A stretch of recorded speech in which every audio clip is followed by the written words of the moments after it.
We have some breaking news here on this Monday edition of the San Francisco 49ers Report, and this is the news that we are dreading in the aftermath of that Niners-Chiefs game in which San Francisco got embarrassed by Kansas City. It is confirmed. In the first half of that game against the Chiefs in that loss, 49ers wide receiver Brandon Aiyuk suffered a torn ACL, MCL, and there could be additional damage in that knee. We're going to talk about this. What does it mean for the Niners? What does San Francisco do moving forward? But first, if you want daily updates, be sure to hit that subscribe button. When there's good news, when there's bad news, breaking news, analysis, I have you covered right here on this channel, and that's a big reason why. We're approaching 147,000 subscribers, so lock us in today for daily and year-round coverage of the Niners. Ian Rappaport breaking the news just moments ago on this Monday afternoon on October 21st that unfortunately wide receiver Brandon Aiyuk does in fact have a torn ACL and MCL per sources after his MRI. There may be other damage as well, and that's what I'm concerned about. Players have been able to come off these knee injuries if it's an ACL, an MCL, but Brandon Aiyuk has torn both, and there could be more structural damage to that knee. And as we know with any type of wide receiver, in and out of cuts, route running, breaking tackles, going after the long ball, they use their lower frame a lot. And with Aiyuk, he used his explosiveness and his route running, his change of direction. That's what made him a special player. Rappaport adding that Aiyuk's season, as we know, is over with a long road back for 2025. And as we talked about during the instant reaction post-game show yesterday, this is what Kyle Shanahan and San Francisco believed after the game. My overall takeaway when I saw that alert from Ian Rappaport, we knew it was going to be a torn ACL. Let's all be honest. But this is the worst possible news for the San Francisco 49ers. ACL, MCL, potentially more structural damage. This is going to be a long, difficult, taxing, arduous road back and recovery for a player who the Niners just paid a couple of months ago and gave $76 million in guaranteed money to. So a severe injury, you have to wonder, will Brandon Aiyuk ever be the same? Sometimes players are. And when you watch them, you'd never know that they suffered an injury of this magnitude. Other players just simply don't have that same explosiveness. And then when you come back off that injury, sometimes you compensate. You can suffer an injury to that same knee, or you could suffer an injury elsewhere. And what a crappy last few months for the Niners and for Aiyuk. He was a hold-in, pretty much a holdout all throughout the summer. He caused a lot of drama on social media. The Niners weren't happy with the situation. Aiyuk wasn't happy with the situation. They finally came to an agreement. That was a celebration, but then Aiyuk started the season, and he was out of shape. He was sluggish. He looked slow. He was struggling. He was dropping passes that usually he catches. And look, don't say that this injury was caused by him not playing in the preseason or partaking in training camp practices. Anytime you take a hit to the knee like that, we all saw the images. It bent completely the wrong way. You can be in perfect peak shape, but sometimes when a hit happens like that, it doesn't matter how good of shape you are in. Aiyuk has also, the last couple of years, been a focal point for this Niners offense in that passing game and a rising star. Last year, he was an all-pro. He was the second highest graded wide receiver in football after Tyreek Hill. He was second in yards per catch. We saw what a Kyle Shanahan offense looks like with the deep threat. He had every route on the route tree in his bag. Phenomenal footwork.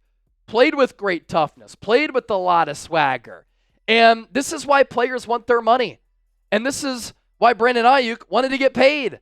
Because anytime you play the game of football, an injury like this can happen literally in the snap of a finger.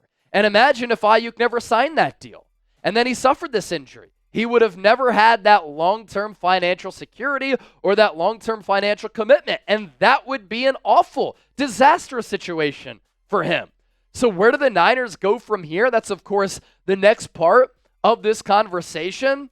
San Francisco still has a really talented offense and a deep wide receiver core. Deebo Samuel will now elevate to wide receiver 1, but since he signed his contract, he's been a disappointment. He's been out of shape. He suffered a lot of injuries, especially soft tissue injuries. And this year, his yards after the catch and broken tackle numbers are down. But now the Niners really going to rely on him. I'm excited to see what Jauan Jennings can do, because when Deebo was out earlier this year, Jennings popped off against the Rams for $170. You drafted Ricky Pearsall in the first round. He, like Aiyuk, good footwork, good route runner. He's going to have to try to create separation, and he's going to have to get acclimated with this offense and playbook very quickly because he's going to assume a larger role. Jacob Cowing, we saw some flashes yesterday. We saw some flashes in the preseason. Long ball from Josh Dobbs yesterday. Caught that long ball, getting behind the defense on that stutter go from Brock Purdy. That was good stuff. And then he picked up yards after the catch on that bubble screen. He's capable of being a gadget guy, bubble screens, jet sweeps, end arounds, but he's capable of taking the top off of the defense, and the Niners could really use some speed to get past the defense vertically and stretch the field. And then Ronnie Bell.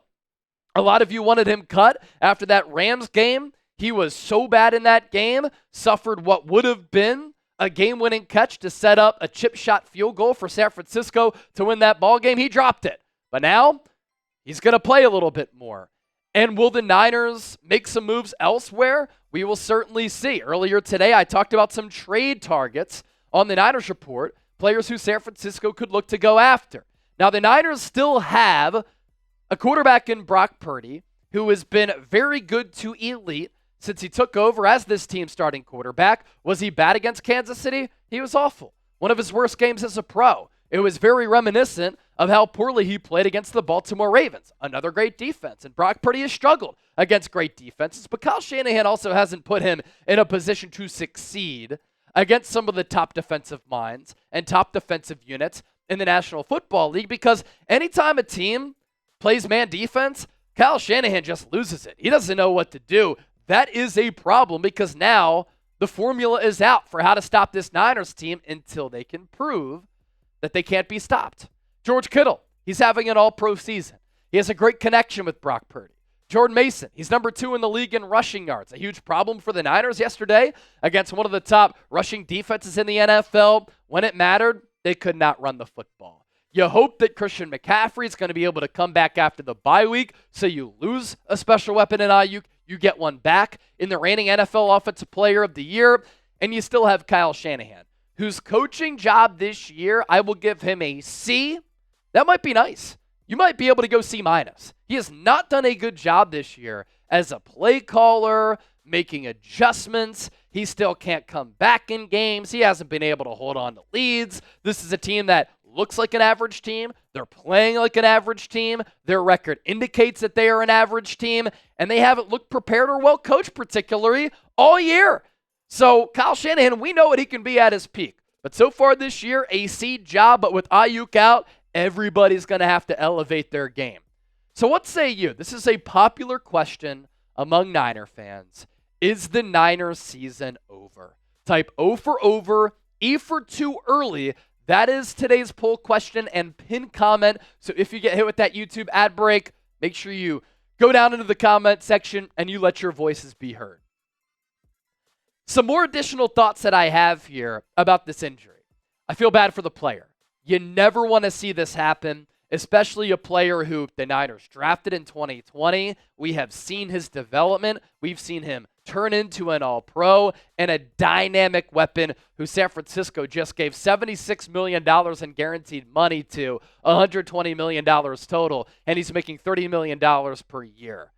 This is also the fragile reality of playing football. Plays like this can happen at any time, and in a blink, they change a career, they change a season at any instance.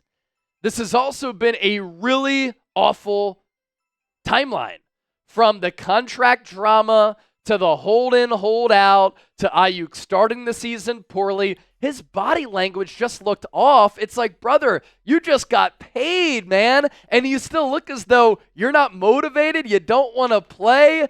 I just didn't really like the vibes of the whole Aiyuk situation. It translated to the rest of the team. And that's why I had said during preseason, something seems off with this football team. And then from a business standpoint, I feel awful for the player. But as far as the investment goes and moving forward, there is massive uncertainty. Who is Brandon Aiyuk going to be? When is he going to come back? Is he ever going to be the same? Can he recover from an injury like this? If there is other structural damage, what is the recovery timeline?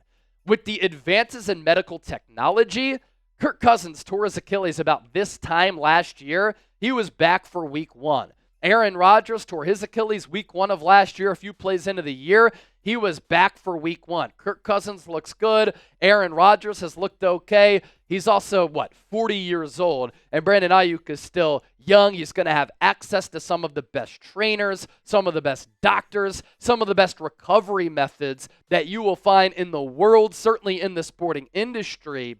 But when you pay an investment like this, and this early into your investment, the player is now gone, lost for the year, and perhaps some of next year, and you're not sure who this player is going to be as we look forward when that contract is backloaded a little bit and he got $40 million paid to him guaranteed by April 1, it causes you to wonder. It causes you to scratch your head a little bit. And Aiyuk has been a phenomenal player. Look, regardless of what you say, Aiyuk earned his contract. He earned the right to get paid. He earned the money that the 49ers gave him. And you know the saying, and I say this sometimes on the show, you are worth, as an employee, as a person, what somebody is willing to pay you. He became an all-pro. And en route to becoming an all-pro, he got better literally every single year that he was in the NFL. COVID offseason was his rookie year. No preseason games, limited training camp practices. Leads a banged-up Niners team in receiving that year. 96 targets as a rookie. 60 catches, 748 yards, 5 touchdowns. Year 2, started off in the doghouse, and then 56 catches, 826 yards, 5 touchdowns. 2022, first 1,000-yard season. More than 1,000 yards, 78 catches, 114 targets, 8 touchdowns. Last year, 105 targets, 75 catches. So the targets and receptions go down. His yards went up by more than 300. 7 touchdowns. Yards per catch, number 2 in the NFL at 17.9. And then this year, 7 games played, 7 starts, 47 targets, 25 catches, 374 yards. His yards per catch did get up to 15, his second highest mark of his career. A couple of weeks ago against Arizona, he had a $147 through the air. You're thinking he's starting to find his stride. Had the bad drop against KC, had a good catch against the Chiefs on the play that he got banged up on, and now out for the year. So it is time for the young players to step up. Ricky Pearsall, Jacob Cowing, your rookies, that rookie window, it's closed. You have to act and you have to play like veterans now, and that's why the Niners took you in the 1st and 4th rounds respectively. This will give us a look at Brock Purdy and if he can elevate his teammates. That's what the great quarterbacks do. Yesterday, Purdy wasn't able to do that. All quarterbacks have bad games. Kyle Shanahan, going to be tested. George Kittle said after the game, Kyle's going to have to scheme some things up, and Kyle Shanahan's going to have to do exactly that. Up to this point, he hasn't done that this year. That's why I give him a C grade. And in football, it is the ultimate next man up sport. You look at a team like the Detroit Lions. Aiden Hutchinson snapped his leg in half against the Dallas Cowboys 2 weeks ago. He was on his way to potentially becoming Defensive Player of the Year. What do the Lions do? The following week, they go on the road, hostile environment, against Brian Flores, Kevin O'Connell, and the Minnesota Vikings, and they win. And they hand Minnesota their first loss of the year, and it doesn't look like the Lions are slowing down. The 49ers have started seasons slow before.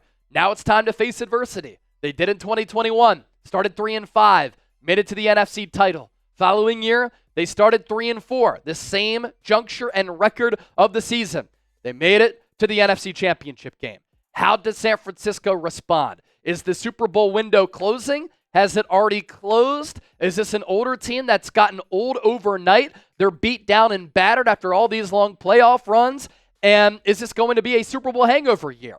The Super Bowl hangover vibes are certainly there, but can they allow this moment to bring them together, and can they respond to adversity? but you worry about the player that Aiyuk will be moving forward. That's my biggest concern. I hope that he's all right. I guess that he can take some solace in knowing that he got paid and he got that financial commitment and he has some financial security moving forward despite the bad news of this injury. And that's what he worked his ass off for, and that's what he earned. Another reminder, hit that subscribe button here on the Niners Report. Unfortunate news for sure. Aiyuk's been one of my favorite Niners and one of my favorite players in the NFL over the last couple of years. We will miss watching him, and hopefully he can come back healthy and be the same player that he was, if not even better.